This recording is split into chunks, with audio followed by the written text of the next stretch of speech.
रुपियाँ केजी दुध बेचिराख्नु भएको छ लिटर चाहिँ मोटामोटी अब उसमा डेरीमा लग्यो भने 85 सम्म हो। डेरीमा लग्यो घरमा दिनुहुन्छ धेरै जसो घरमा 20 लिटर जति घरमा दिन्छु 120 ले दिइरहेको छु। 120 ले दिइराख्नु भएको छ।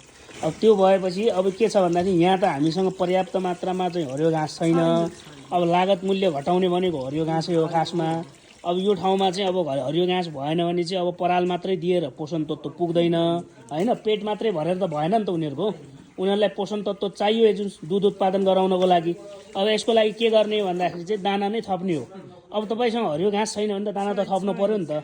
दुधको भाउ पनि ठिकै छ हेर्नुहोस्। अब गाउँ घरमा दिने हो भने 120 रुपियाँ लिटर भने राम्रै हो नि त।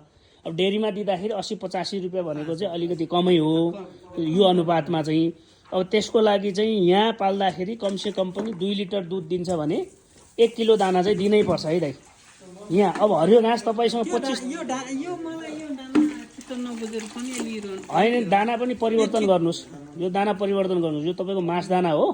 यसमा अहिले म हेरौँला अहिले हेर्न पनि मलाई यो दानामा मलाई जहाँ लाग्छ खुदो चाहिँ धेरै छ क्या। खुदो धेरै छ। अरू थोक भन्दा पनि खुदो धेरै हाल्यो भने के हुन्छ गाईहरूले गमागम त खान्छन् तर यिनीहरूले पर्याप्त मात्रामा चाहिँ प्रोटिनहरू अरू मिनरल खनिज मिश्रणहरू भाइटामिनहरू पाउँदैनन्। त्यही भएर कि दाना आफै बनाउँदा अझै राम्रो फेरि बुझ्नुभयो नि।